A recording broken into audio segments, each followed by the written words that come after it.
Un gusto y un placer estar de nuevo. No sé si algunos y algunas de ustedes estuvieron en un taller que tuvimos hace ya varios meses, si no me equivoco, creo que fue en agosto.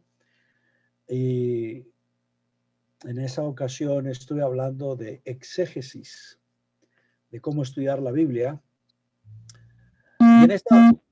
Y en esta ocasión, pues, hemos convenido con el padre Lauren hablar sobre el tema de la familia en la Biblia, especialmente en el Antiguo Testamento, que es el área en la que más me dedico. Y va a ser realmente una charla de trasfondo de cómo era la familia en la época bíblica, en la época del Antiguo Testamento, que me parece que es importante y clave porque es obvio que los textos que hablan en la Biblia sobre la familia reflejan la época en la que fueron escritos y cómo se vivía en esa época.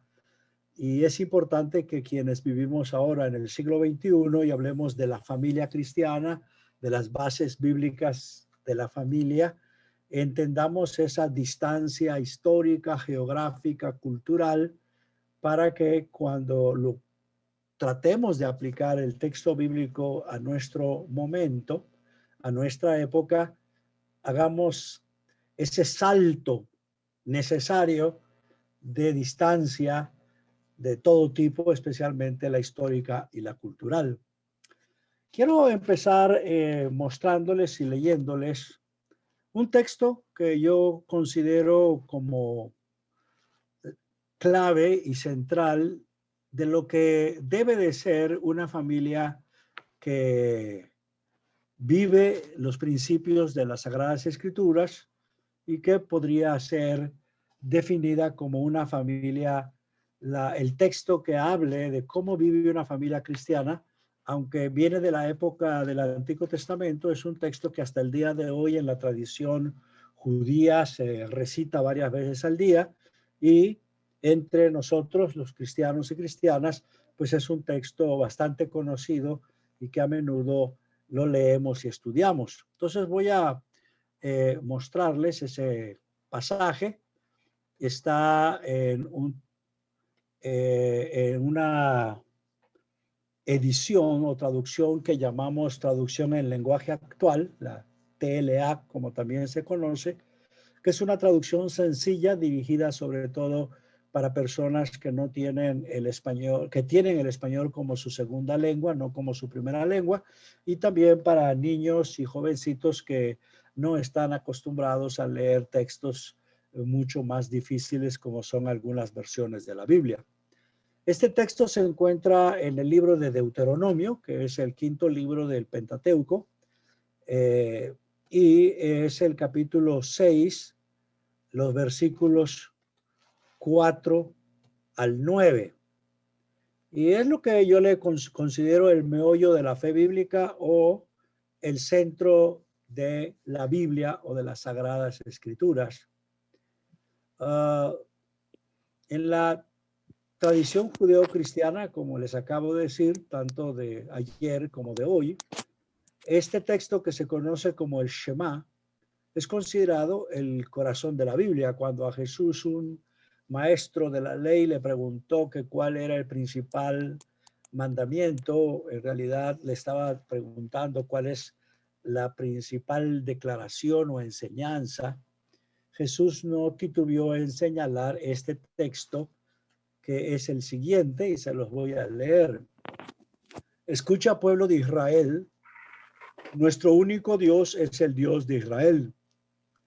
Ama a Dios con todo lo que piensas, con todo lo que eres y con todo lo que vales.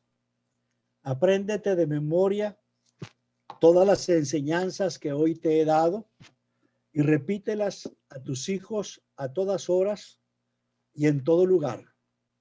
Cuando estés en tu casa o en el camino, cuando te levantes o cuando te acuestes, escríbelas en tiras de cuero, átalas en tu brazo, cuélgalas en tu frente y escríbelas en las puertas de tu casa y en los portones de tu ciudad. Aquí los puntos a resaltar, que es lo que les voy a mostrar ahora, son estos que tengo aquí resaltados. En los versículos 4 y 5, las palabras que están en rojito o rosado son estas y que hablan de dos cosas importantes pero interrelacionadas. Y a esto yo le llamo el contenido de la enseñanza.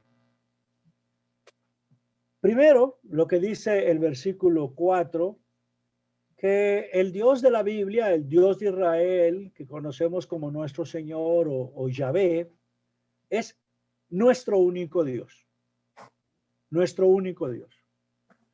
Y en segundo lugar, tal como dice el versículo 5, este único Dios, por ser nuestro único Dios, merece de nosotros todo lo que realmente somos.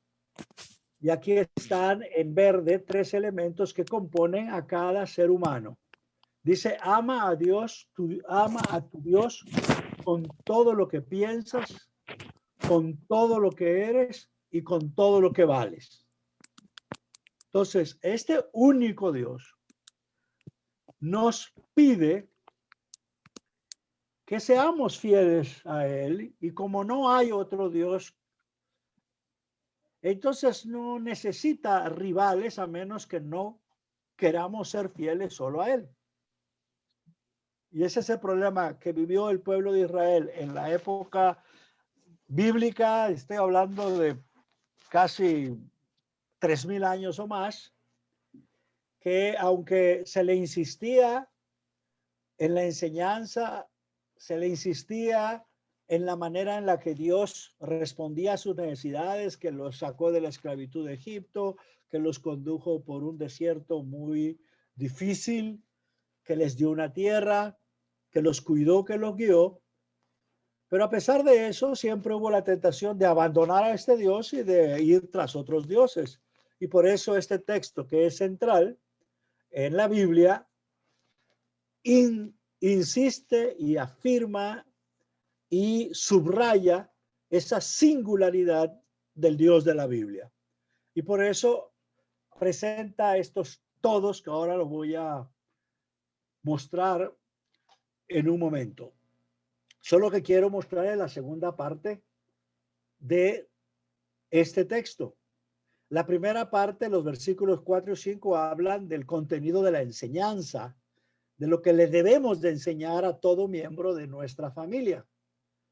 Pero como enseñanza tiene otros elementos que necesitan ser tomados en cuenta o considerados.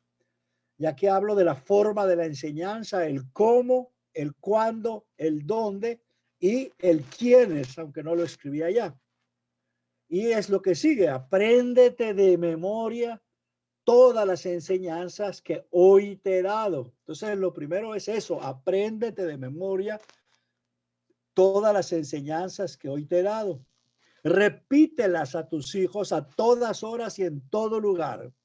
Cuando estés en tu casa o en el camino, cuando te levantes o cuando te acuestes, escríbelas en tiras de cuero, átalas a tu brazo, cuélgalas en tu frente, escríbelas en las puertas de tu casa y en los portones de tu ciudad. Entonces allí tenemos primero el cómo hay que hacerlo. Bueno, aprendiendo de memoria, repitiéndosela a nuestros hijos, escribiéndolas para que podamos memorizarlas y poder repetirlas sin problema. ¿Cuándo? Pues por lo que dice en estos versículos 7, sobre todo, es a todas horas, porque dice cuando estés en tu casa o fuera de tu casa, cuando te levantes o cuando te acuestes. Entonces, ese cuándo y ese dónde está bien claro, en todo lugar y en todo tiempo. Y los personajes o los quienes, pues son sobre todo los padres, las madres, los responsables del hogar y los jovencitos o los menores de edad son los receptores. Y ahora viene un énfasis más para que no se les olvide todo esto que estoy señalando. ¿Qué es lo primero que debemos de considerar cada uno de nosotros, nosotras como adultos, como jefes de familias? Que nuestro Señor es uno, no debe de tener ningún rival ni nadie que compita con nuestro Señor.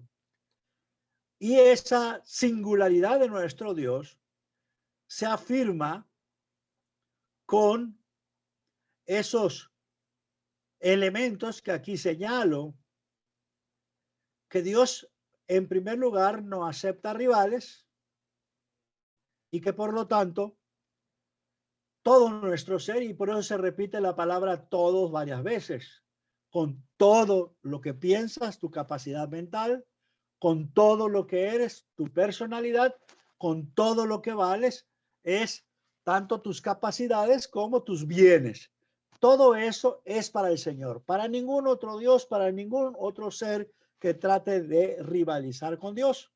Y entonces viene después la dinámica de la enseñanza. La recepción de la enseñanza es esto que les acabo de decir, la singularidad de Dios y la fidelidad que se nos pide. El contenido de la puesta en práctica de la enseñanza es amando a Dios y solo a Dios con todo nuestro ser. La apropiación de la enseñanza es el aprenderse de memoria estas palabras. La transmisión de la enseñanza es dárselas a nuestros hijos y toda persona que esté en nuestro hogar. Y entonces, con esto, terminamos esta parte. Y lo que quiero indicar al mostrarles esto es que estos son los principios que son para todas las épocas, para todo tiempo, para toda cultura, para todo lugar, que es lo que tenemos que poner en práctica. Sin embargo, debido al cambio de historia, de cultura, de lugar, necesitamos aprender cómo trataban de poner en práctica esto que dice este texto en la época bíblica, especialmente en el Antiguo Testamento, y eso es lo que les voy a presentar en la mayor parte del tiempo que se me ha dado para hablarles de la familia en el Antiguo Testamento. Primero, para que podamos comprender el entorno o contexto donde se vivió la vida familiar en la época del Antiguo Testamento y parte del Nuevo, es hablar de la geografía. Dependiendo de dónde vivamos, dependiendo ese entorno geográfico, se desarrollan las familias y se desarrollan elementos muy comunes de esa zona, muy peculiares de esa zona. Por ejemplo, yo estoy viviendo aquí en Costa Rica. Costa Rica es un pequeño país centroamericano que desde el punto de vista del clima y de la geografía se conoce como un país del trópico húmedo. O sea, es un país que casi los 12 meses del año es bien verde y 9 meses del año llueve. Y ahora con estos temporales, estas tormentas y ciclones que han pasado, pues a veces llueve mañana, tarde y noche. Es un país muy lluvioso. Pero si lo comparamos con el mundo de la Biblia, varias cosas tenemos que considerar que nos permiten entender cómo ellos aplicaron estas enseñanzas en el hogar y en el contexto en el que viven y cómo lo debemos de hacer nosotros. Este es el mundo que se conoce como el mundo de la Biblia. Y la tierra santa, la tierra prometida, es esto que estoy mostrándoles aquí con mi cursor. Es un país muy pequeñito, 25,000 kilómetros cuadrados. Y todo esto que les estoy mostrando se conoce como el Medio Oriente o el antiguo Cercano Oriente. Y esta pequeña tierra de Palestina, de Israel, está rodeada en esa época por dos grandes imperios, por dos grandes zonas muy fértiles con ríos que bañan todavía esa zona, la zona de Mesopotamia, o sea, la zona de mucha fertilidad bañadas por estos ríos, y en el otro extremo está Egipto con su famoso río Nilo, y se conoce como la media luna de la tierra fértil. Aquí está esa media luna.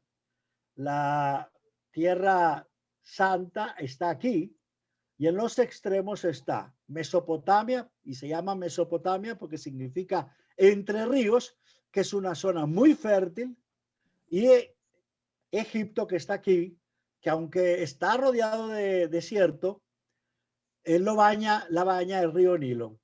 Y aquí la Tierra Santa, una buena parte de ella es seca, es desierto, y algo tiene de verdor. Y esto se conoce como la media luna de la tierra fértil. Y aquí está esa parte chiquitita, pequeñita que les mostré, que en su totalidad lo que se conoce como la tierra prometida tiene 25,000 kilómetros cuadrados, muy pequeña.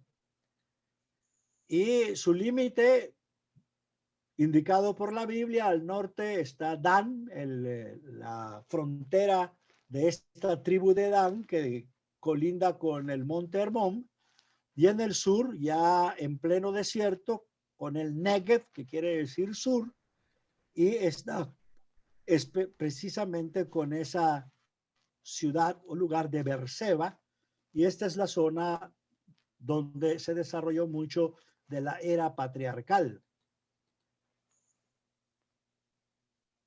Esta geográficamente, y sobre todo desde el punto de vista de la orografía, es decir, de la forma en la que está la tierra, si es montañosa, si tiene valles, etcétera, es 3 regiones, y se las voy a mostrar ahora. Está está el mar Mediterráneo al lado izquierdo, y el río Jordán y Mar Muerto en el lado derecho. Y entonces tiene 4 partes. Aquí está una, la llanura costera, que da hacia el mar Mediterráneo, la región montañosa del Serranía, y que se conoce también como Cisjordania. Está la depresión oriental, que está compuesta en parte por el río Jordán y en parte por el Mar Muerto. Y como ven ustedes, el nivel del agua del Mar Muerto está mucho más bajo que el del mar Mediterráneo. Es el mar o lago que es más bajo en toda la tierra, y que tiene cerca de 400 metros bajo el nivel del mar. Y la cuarta región es la región de las montañas de Transjordania. Entonces, de norte a sur, la Tierra Santa se ubica desde Dan hasta Beerseba, de acuerdo con Jueces 21. Del occidente al oriente se notan claramente 4 zonas que ya se las indiqué: la llanura costera, la región montañosa central, la depresión del Jordán y las montañas de Transjordania. Y aquí ya se las muestro en este mapa. Ahí están las zonas.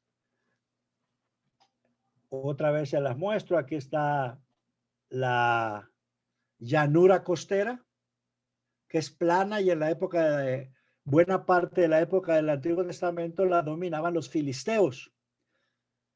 Y esta flecha que les pongo y la nota aquí arriba indica que cuando llegaron los hebreos y se establecieron en esta tierra, ellos vivieron en esta zona montañosa, más bien serranía, porque no son tan altas como las montañas de los Andes.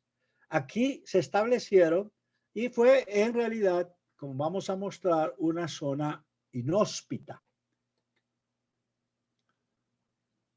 Entonces, cuando hablamos de los habitantes de Israel en la época del Antiguo Testamento, sobre todo la época formativa y la época cuando se establece la monarquía o los reinos, nos referimos a la mayoría del pueblo de la alianza que se estableció en lo que se conoce como Cisjordania, esto, o como Cordillera Montañosa Central. El 90% de la población israelita, también conocidos como hebreos en esta época, se establecieron en esa región. Y en realidad, muy pocos israelitas pudieron vivir en ciudades o pueblos de la llanura costera, es decir, en la franja plana frente al mar Mediterráneo. El 90% vivió en esta serranía o zona montañosa. Y la otra región también, donde se establecieron algunas tribus, también es montaña y ambas colindan con zonas muy desérticas, es decir, donde la presencia del agua era muy difícil. Y aquí le muestro algunas fotos tomadas por algunos colegas míos, y yo también he visitado la Tierra Santa, para que vean cómo es esa tierra montañosa. No hay vegetación grande, tupida, árboles frutales en cantidad como tenemos en algunos de los países nuestros. Es muy pedregosa, es muy poca agua se puede almacenar porque como es tan pedregosa se cuela, entonces es difícil abrir pozos. Las cisternas son pequeñas, son obra humana, hay que hacerlas de tal modo que puedan guardar la poca agua que se junta o almacena en épocas de lluvia. Fíjense, esta zona es casi pura piedra y la poca vegetación es exigua, es decir, muy limitada, muy limitada. Y aquí señalo algo que tomo de Primero de Reyes, el primer libro de Reyes, capítulo 20 y 23. Ninguna ciudad de importancia se construye en esas zonas. Primero porque en las zonas donde sí se podían desarrollar culturas y grandes ciudades, ya cuando llegaron los israelitas, el pueblo hebreo, esos lugares ya tenían gente que había construido poblados, aldeas y ciudades. Entonces ya no lo podían adquirir ellos. Y eso explica por qué los enemigos de Israel se referían al Dios de Israel como Dios o dioses de la montaña. Los dioses dice Primera de Reyes 20:23, los dioses de los israelitas son dioses de las montañas, por eso nos han vencido, pero si luchamos contra ellos en la llanura, con toda seguridad los venceremos. O sea, esto dicen los enemigos de Israel, que Dios es Dios solo de la montaña porque es donde vivía la mayoría del pueblo de Israel. La zona montañosa, que fue el principal lugar donde se pudieron asentar, era definitivamente una zona inhóspita, es decir, no se podía vivir, y cuando se vivía allá había mucho problema para mantener un desarrollo con una cultura bien desarrollada y una nación rica, o por lo menos que pueda subsistir de manera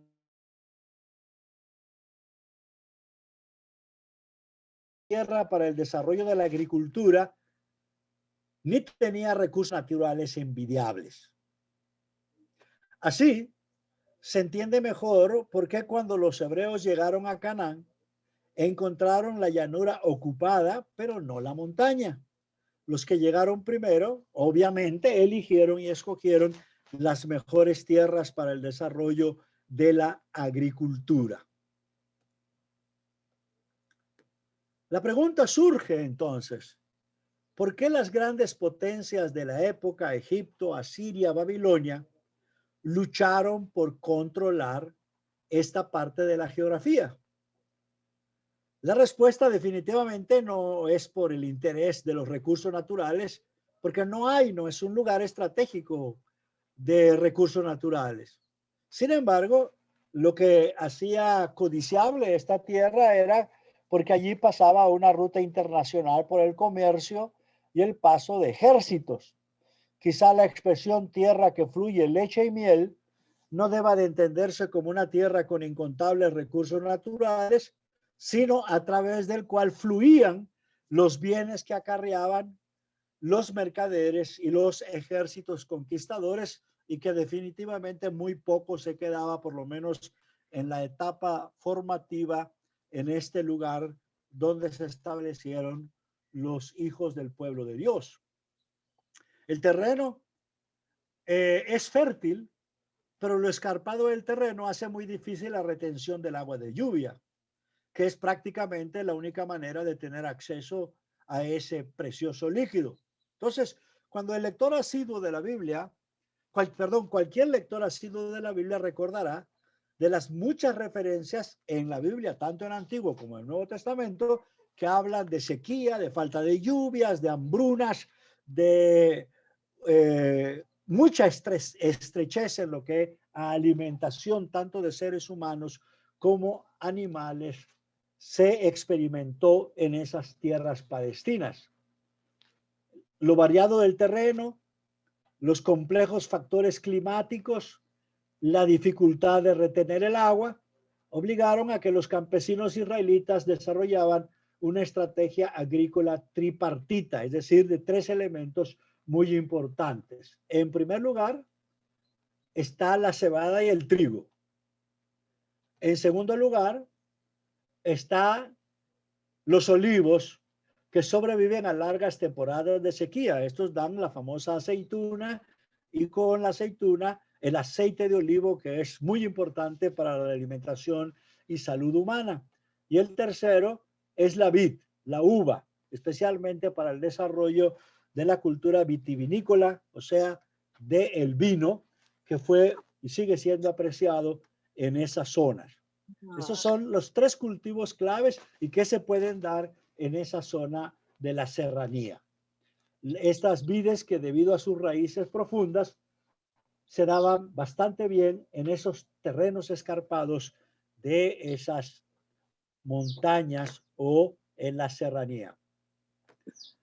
Oseas 2 habla de estos tres elementos, de estos tres cultivos claves de la zona: el trigo, el vino y el aceite.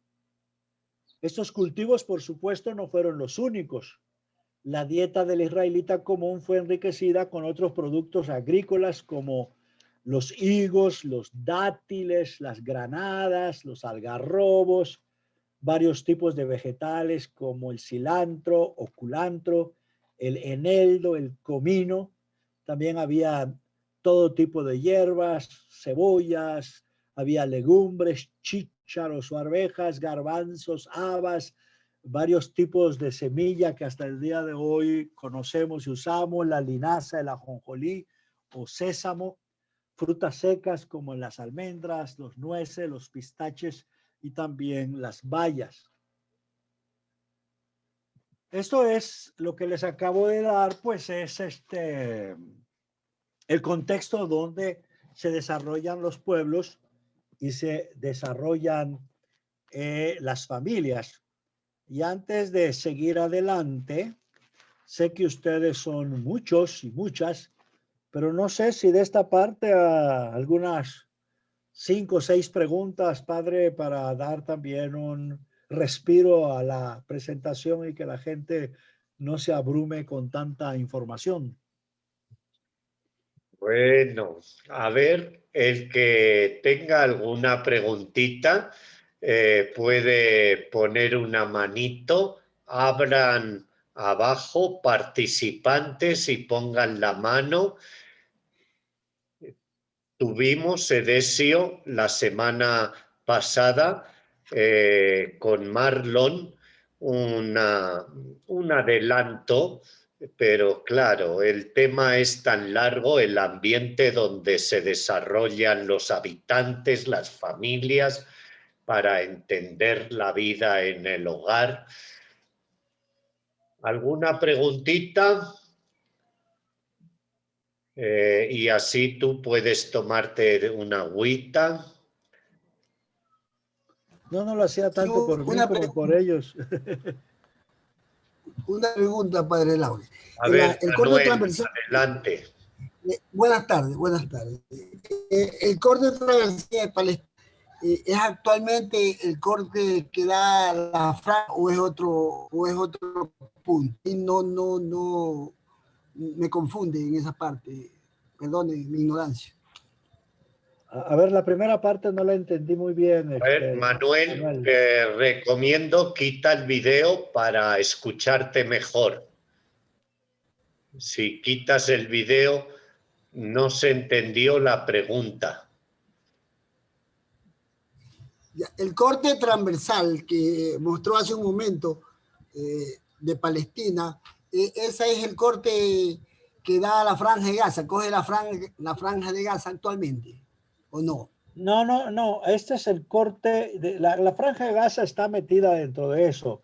Es el corte de todo ese elemento geográfico que va desde donde termina el mar Mediterráneo hasta las montañas que están al otro lado del río Jordán. Yo lo que estaba mostrando es esa franja que compone hoy y que compuso en la época bíblica lo que se conoce como la tierra prometida o Palestina. Sí, está claro. Gracias, muy amable. Muy bien. ¿Alguien más? Susana, tiene el micrófono abierto. Padre Lauren, buenas tardes. Claro, padrecito. Marcelo. Padre Lauren, una preguntita para el profesor. Adelante, Marcelo. Yo tengo una duda con los nombres de la Biblia. ¿Esos nombres son los que existen actualmente o ya los cambiaron? Por favor, padre. La mayoría de los nombres existen todavía. Lo que pasa es que ya muchos de los poblados, pueblos y ciudades de la época bíblica existen, pero en montículos y en ruinas. Pero otros se mantienen. Jerusalén, por ejemplo, las principales ciudades, los nombres de los ríos, los nombres de las montañas se mantienen hasta el día de hoy. Así es. Pablo levantó la mano. Haga su pregunta. Gracias. Muy buenas tardes. Cuando el pueblo de Israel llegó, guiados por Josué, y Josué mandó un grupo de investigadores y encontraron aquellos que decían que parecían gigantes y que frutas grandes y todo. ¿Cuál fue la región donde se llevó a cabo esa excursión? Pues se supone que es donde hasta el día de hoy, aunque de manera muy pequeñita, existe lo que se llamó Jericó o Ciudad de las Palmeras. Si ustedes van, por ejemplo, a Tierra Santa el día de hoy, está ya en el desierto y está exactamente donde termina el cerro en el que está la ciudad de Jerusalén. Si tú bajas en un autobús, vas de 1000 metros sobre el nivel del mar donde está Jerusalén a casi como 200 metros bajo el nivel del mar donde está Jericó. Y ahí está la gran pregunta. ¿Cómo y dónde están tierras tan fértiles para que den frutas tan grandes? Yo creo que lo que estaban haciendo los que mandó Josué eran, en cuanto a que eran gigantes, es porque cuando uno desde el suelo ve hacia arriba esas ciudades que ya de por sí están altas, porque están construidas en algunos cerros, y en segundo lugar por las enormes murallas que miden de 8 a 10 metros de alto, y veían que asomaban la cara los guerreros de allá, decía, esta gente sí que es alta, sí que es gigantesca.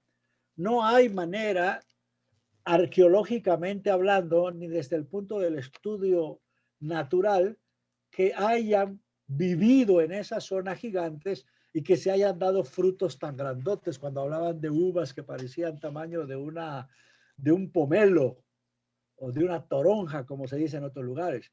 Es parte de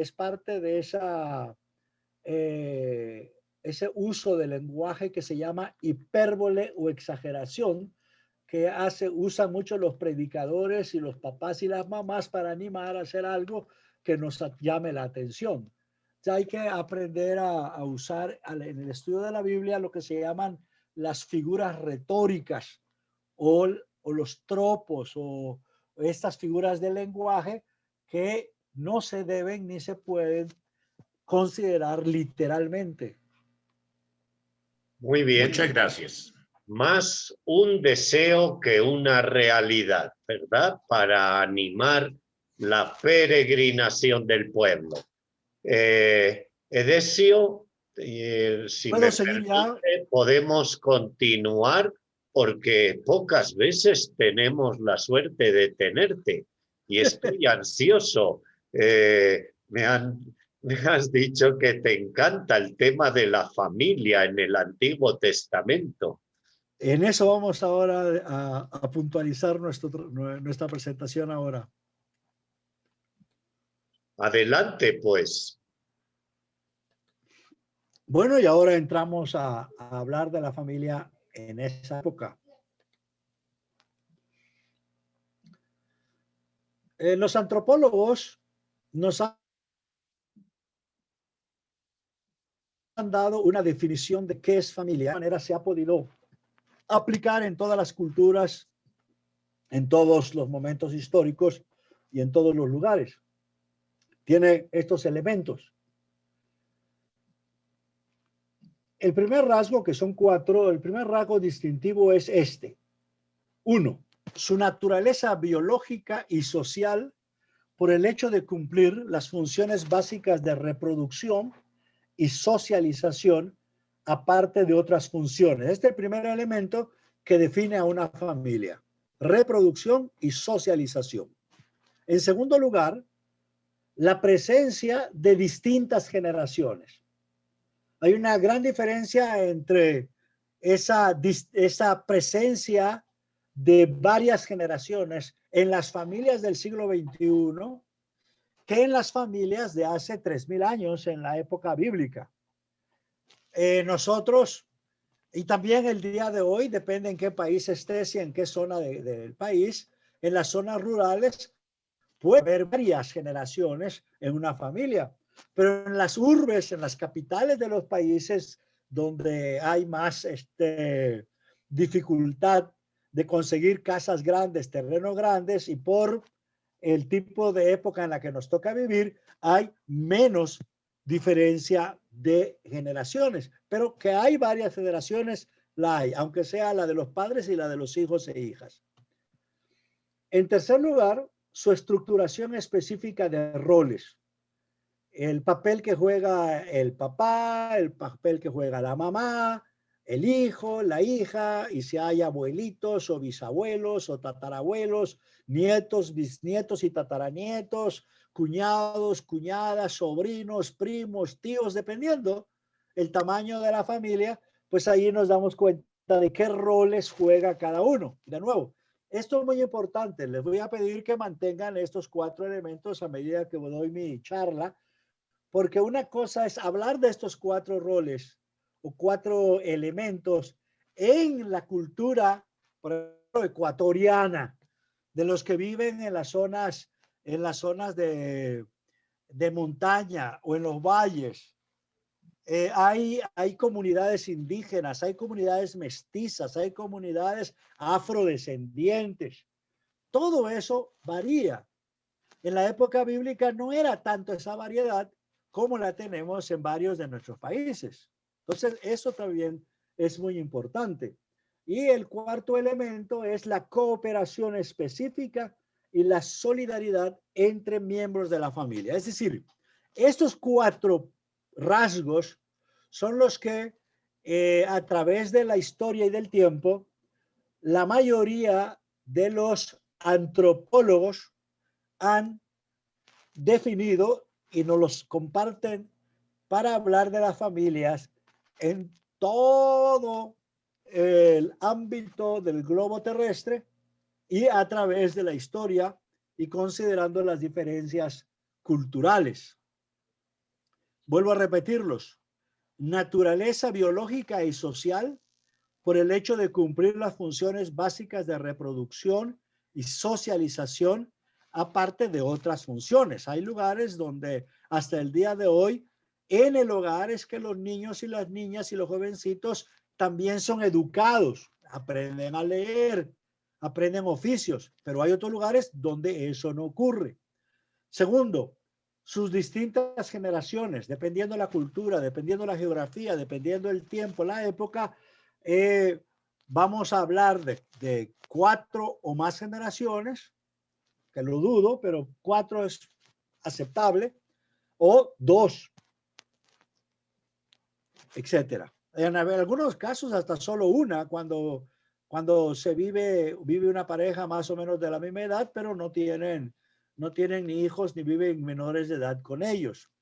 3, estructuración específica de roles, cuál es el rol del padre, de la madre, del hijo, de la hija y otros miembros de la familia con las expectativas propias de esos roles que difieren entre culturas y épocas.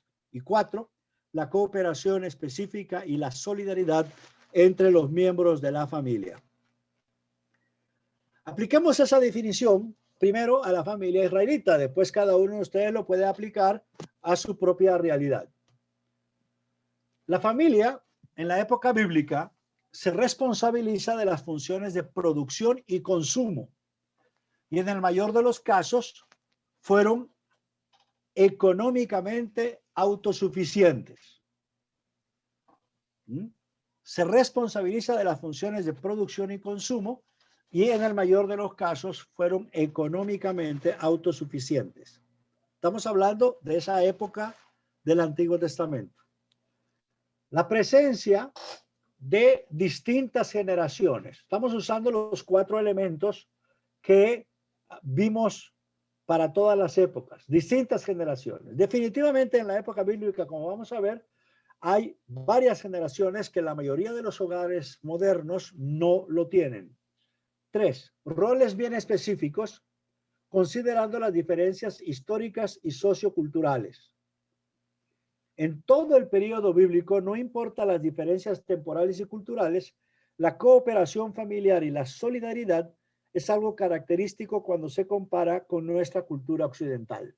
O sea, hay una enorme diferencia entre este elemento de cooperación y de solidaridad en relación con las familias nuestras, que aunque tienen sus peculiaridades debido a culturas indígenas y otro tipo de culturas, vivimos bajo el paraguas enorme en este mundo que nos toca vivir de una cultura occidental que enfatiza mucho el individualismo, que enfatiza mucho el materialismo, obtener cosas, que enfatiza mucho el consumismo.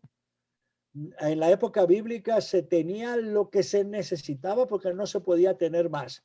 Hoy día, si se puede, con eso del materialismo y el individualismo, que es muy egoísta, se tienen más cosas de las que se necesitan y eso es propio del capitalismo, de una sociedad consumista o consumidora.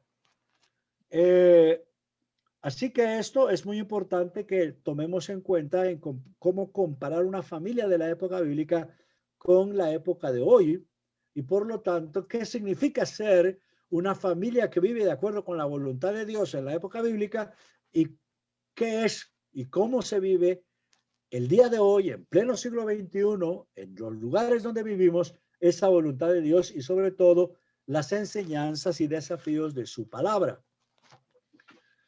Voy a prender la luz un momentito.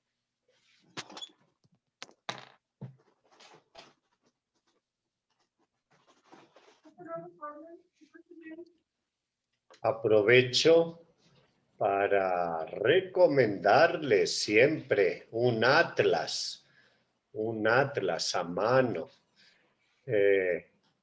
Sí. Las sociedades bíblicas tienen esos mapas que venden o distribuyen a costos muy buenos y supongo que Verbo Divino también.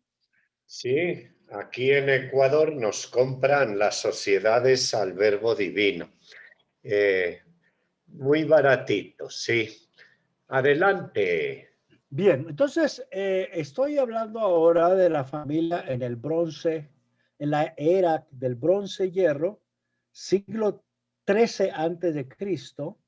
Estamos hablando de unos 1200, 1300 años antes de Cristo, y que es cuando todavía no era un reinado o monarquía, no había reyes, sino es la etapa formativa que le llaman, que más o menos es la época de Josué y de los jueces. Los papeles y roles no estaban tan diferenciados como ya en la época monárquica o en el Nuevo Testamento o en nuestra época. Obviamente la edad tenía mucho que ver. Desde los 12 hasta los 30 años, que es más o menos lo que en la época bíblica se consideraba ya ser adulto o ser una persona madura, las tareas duras se dan en ese lapso de tiempo, y las más importantes, o sea, las claves. Niños y ancianos, o sea, niños menores de 12 años y ancianos mayores de los 30 años, las labores menos pesadas y complicadas. Fíjense el lapso de tiempo que se habla de adultez en la época bíblica.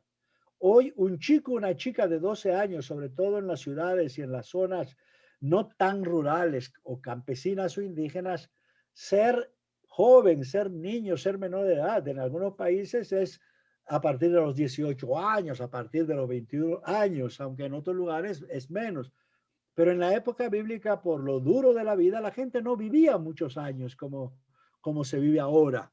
Y ya a partir de los 12, a un niño o una niña ya se les consideraba que tenían capacidad de formar familia y también de procrear. No eran ni las inclinaciones vocacionales ni los sueños de superación los que dictaban las labores de los miembros de la familia. Todo esto es muy distinto a las familias de hoy. Entonces, ¿qué significa cuando se habla en la época bíblica de aplicar la palabra de Dios para una familia de acuerdo con la voluntad de Dios? No es lo mismo esa época que esta época. Por eso es que me parece importante que los cristianos y las cristianas de hoy tengamos cierta familiaridad de cómo eran las familias en esa época. Lo difícil del terreno, lo difícil del clima y el momento del establecimiento hicieron que la vida de estos pioneros, o sea, los que llegaron para ocupar esa tierra, fuera muy difícil, muy dura. Tenían que pelear contra todo, contra la naturaleza, contra pueblos enemigos, contra las plagas, contra las enfermedades. En el Israel antiguo, la vida familiar era dirigida por las tareas que demandaba el ambiente, el cambio de estaciones y los constantes problemas que creaban las guerras, las epidemias, los desastres naturales, era lo que dictaba cómo se conducía y cómo se construía y cómo vivía una familia en esa época. Se trabajaba literalmente, no había eso de 7 u 8 horas de trabajo, sembrando, limpiando el terreno, cosechando, fabricando, dándole mantenimiento a las herramientas, utensilios, confeccionando ropa, textiles para diversos usos, cocinando, construyendo que espacio fuera necesario para vivienda, para corrales y para resguardos. O sea, no había ni horario, ni había tampoco una clara diferenciación de que a las mujeres les toca hacer esto, a los hombres tal cosa, a los niños no. En momentos de crisis, toda mano servía para resolver los problemas y subsistir. Por lo general, los varones adultos construían, componían cosas que se dañaban, pero especialmente, además de las casas, terrazas y cisternas. Recuerden que ellos se establecieron en la serranía, en las pequeñas o grandes montañas de la zona, y que por lo tanto era un terreno escarpado y que el agua de lluvia no se retenía, se filtraba. Y entonces necesitaban construir cisternas para mantener el agua. En el capítulo 2 del libro del profeta Jeremías, el profeta Jeremías compara esas cisternas que se construyen, pero se construyen mal, como la vida de los hijos y las hijas de Dios que no viven de acuerdo con su voluntad.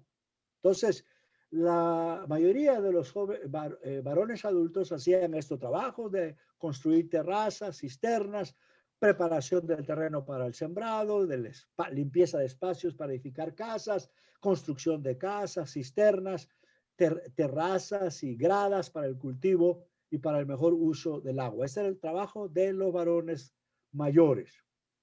Los varones adultos eran quienes generalmente hacían este tipo de trabajo que exigía que ellos se alejaran de la casa,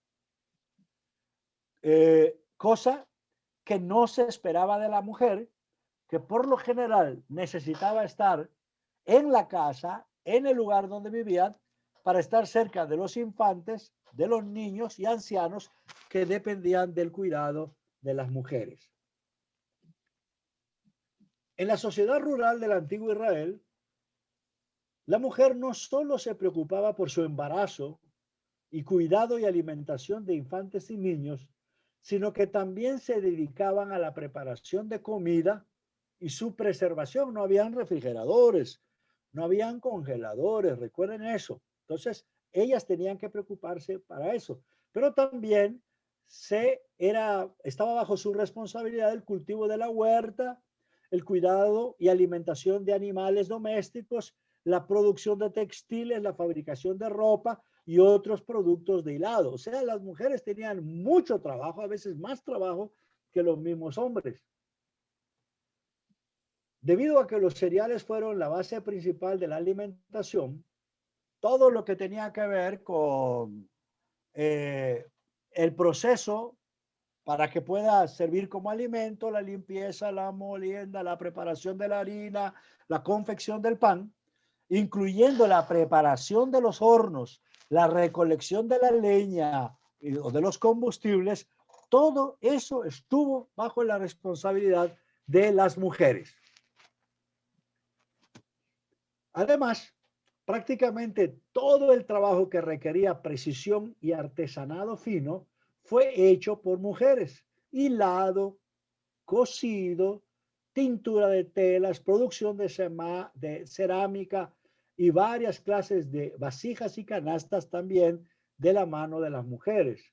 En otras palabras, y aquí lo subrayo en negrita, el trabajo de la mujer no solo era más variado que el del varón, sino que requería de un mayor grado de destreza y de pericia. En el resto de las labores y responsabilidades no había realmente diferenciación. De hecho, cuando se evalúa más de cerca la participación de la mujer en la sociedad rural de la época formativa, de esta época a la que me refiero, del siglo XIII antes de Cristo, que más o menos es la época de Josué y Jueces, las fronteras del mundo de la mujer no se diferenciaban tanto de la de los hombres. A la hora de la cosecha y de otras tareas agrícolas, toda mano de hombre o de mujer que pudiera aprovecharse era demandada. El cuidado de los olivares, de los viñedos, la ordeña, la manipulación de los productos animales no hacía distinción de género o de edad.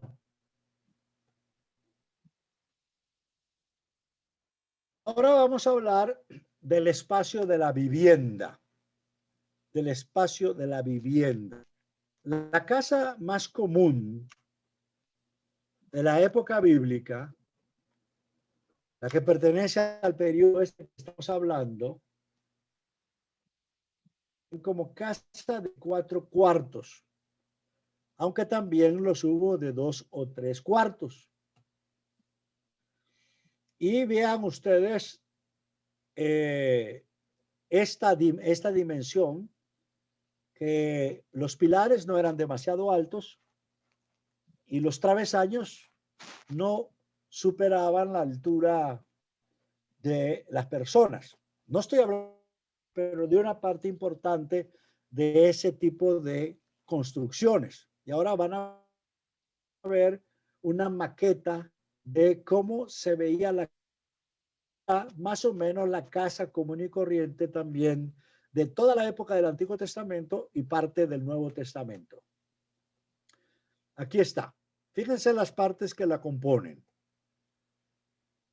Esta es la casa de los 4 cuartos. Uno era espacio de bodega o alacena, porque no tenían refrigeradores y no todo el tiempo tenían cosecha, obviamente tampoco siembra, y lo que podían mantener hasta que se agotara se colocaba en este lugar. Allá atrás de la casa, la bodega o alacena. Después tenemos un lugar que es muy importante porque las herramientas eran clave en esa época, un lugar donde se guardaban las herramientas, otro lugar donde se guardaban los animales, cabras, burros, y un lugar de actividades familiares durante el día, que es esa central. Esa es la parte, digamos, de uso constante. Como ven, allí no hay cuartos para dormir, todavía eso lo vamos a ver en un momento.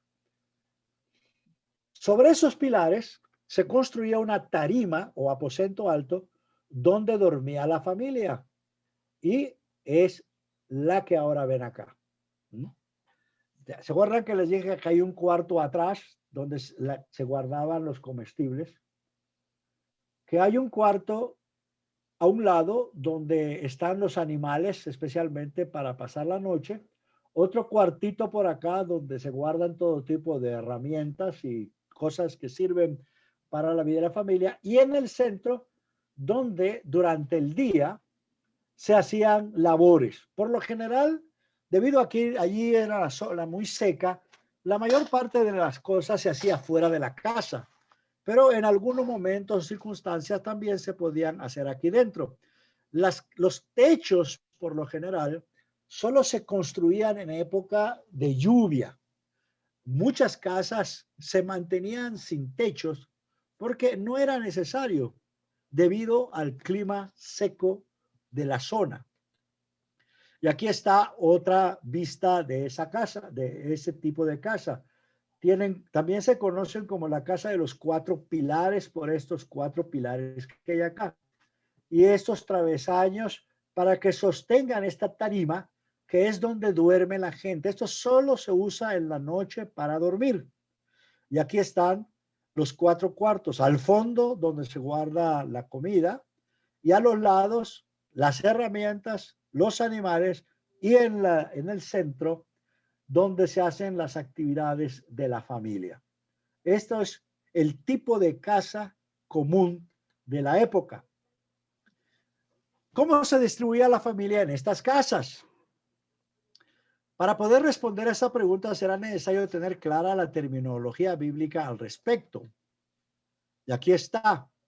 En la Biblia hebrea hay 3 expresiones que definen a lo que podríamos llamar familia en términos generales.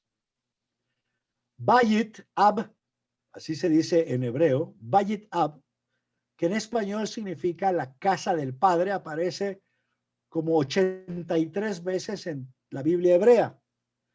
Esta expresión casa del padre o Bayit Ab se indica el parentesco y el espacio con esa expresión, que hoy, para entenderlo mejor, vendría a ser el hogar familiar, una unidad familiar plurigeneracional de 3 o 4 generaciones bajo el liderazgo de un patriarca que es el padre de todos. Bayit Ab, la casa del padre o hogar familiar, núcleo familiar. Después está otra palabra que en hebreo es mishpaha, que se traduce como familia o como clan, que aparece bastante en el hebreo, 303 veces la palabra, y sería el conglomerado de familias, o sea, de Bayit Ab, de casa del padre, que pudieran vivir en una aldea o en un pueblo como por ejemplo el pueblo de Belén. Después está el Shebet o Maté, que es la tribu que componen varios clanes o varias familias. El tamaño de una de las casas antes mencionadas no permitía que en una de ellas pudieran vivir una familia ideal de unas 70 personas. El consenso de los arqueólogos es que en una de esas casitas viven entre más o menos unas 8 personas. Pero la familia completa vive en varias casitas que vamos a ver ahora. Hay que hacer entonces una diferencia entre espacio y miembros de la familia. En realidad, más que familia, se debe hablar de coresidencia familiar. Es un espacio construido que consiste de personas emparentadas por lo general, algunas no, incluyendo a las herramientas y los animales. Cuando en la Biblia se habla de familia, no solamente son las personas, sino las personas consanguíneas o que tienen relación biológica, sino también algunos extranjeros que se refugiaban allá en el pequeño pueblo, algunos empleados, o sea, asalariados, y si tenían más o menos bienes, podían también estar esclavos y esclavas, pero se agregaban las herramientas y los animales. Familia también son las herramientas y los familiares. De este modo, para hablar de una familia extendida en la época bíblica, habrá que ver un entorno más amplio y más complejo. Y aquí está. Todas estas son esas casitas de los 4 cuartos. En un pueblo, que después vamos a hablar de su dimensión, y todos eran emparentados, todos eran familia. Esta es una familia grande, extendida de entre 70, 50, 70, no más de 150 personas. Aquí está ya dibujado. Así se ve más o menos una de esas aldeas. Esto realmente no es muralla, sino siempre una pequeña demarcación para evitar que en la noche se escapen los animales o entren animales que atenten sobre todo con los animales domésticos. La aldea eran pequeños asentamientos humanos que se establecieron en la cadena montañosa central, como les dije, la Cisjordania. Y en esa zona de Cisjordania se han identificado las ruinas de unas 300 aldeas construidas en esta época de que estamos hablando, o sea, muchos pueblos pequeños. Eran muy pequeñas, de 4.000 metros cuadrados, es decir, más pequeñas que una cancha de fútbol. Una cancha de fútbol, soccer, o sea, de balompié, mide 5.400 metros cuadrados. Y esos pueblos pequeños, apenas 4.000 metros cuadrados. Eran bien pequeños. Desgraciadamente, en algunas de las traducciones bíblicas las llaman ciudades. Y para nosotros ciudades son como Quito, como las capitales de nuestras ciudades, San José aquí en Costa Rica, Bogotá, Buenos Aires, que son ciudades de millones de personas. No, ahí estamos hablando de unos poblados mucho más pequeños de lo que nosotros le llamamos aldeas y pueblos. Eran más pequeñas que una cancha de fútbol, con una población de entre 50 y 150 personas, todas emparentadas por descendencia, lazos conyugales con algunos miembros externos. Y por lo tanto, cuando se habla del sistema político, del sistema policial, pues lo tenemos que entender de nuevo de otra manera a como lo entendemos nosotros hoy. Especialmente en esa época, en la época más antigua, ese sistema político es también de parentesco. Las genealogías en la Biblia son pruebas de ello. Lo peculiar de este sistema es que ese parentesco no se refiere tan solo a relaciones consanguíneas, sino que también incluye las relaciones económicas, el estatus social, la capacidad financiera y el poder que una familia ejerce en la comunidad entera. Por eso era muy importante con quién se casaba tu hija o con quién se casaba tu hijo. ¿Por qué? Porque requería intercambio de bienes, ya sea una vaquita, unas 4 cabras, algunas herramientas. Es decir, era muy importante debido a que era un sistema de sobrevivencia. Ayuden a pasarme el cargador. Y entonces esto hay que tomarlo en cuenta. Y el papel del pacto o alianza también entraba en juego, aunque el papel de las relaciones consanguíneas eran clave, todo tipo de relación familiar se ratificaba sellando un pacto o una alianza. Desde el principio, el requerimiento esencial para la membresía en el pueblo de Dios no era el parentesco, sino el pacto. Los hebreos no fueron simple y sencillamente hogares que compartían los mismos padres biológicos, sino hogares que compartían la misma experiencia sociológica y compartían un compromiso legal con otro o la otra. La igualdad de condición lograda por la experiencia del Éxodo. La Bet Ab o familia extendida componía por lo general 4 generaciones. El Bet Ab, el papá o padre del hogar o patriarca, y sus hermanos menores y sus respectivas mujeres.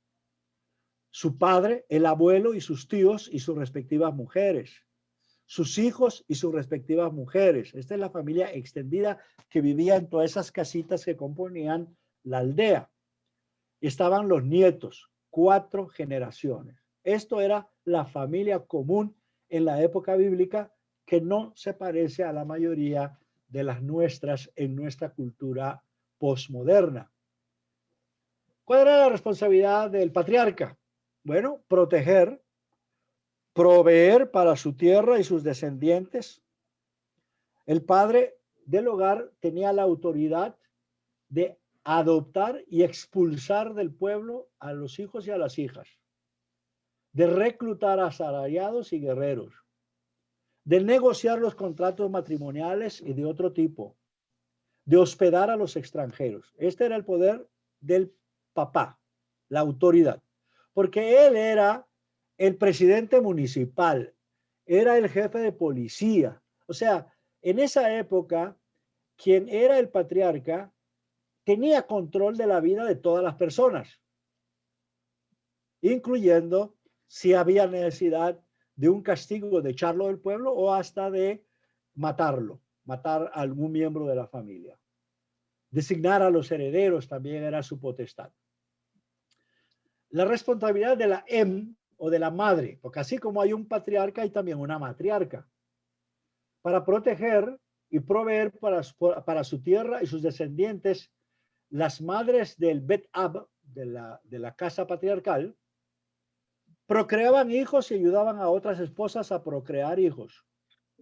Fueron responsables del hogar, de supervisar, de la producción doméstica, de racionar y preparar los alimentos, producir y almacenar bebidas, granos y vegetales. Fíjense la responsabilidad tan importante de la matriarca.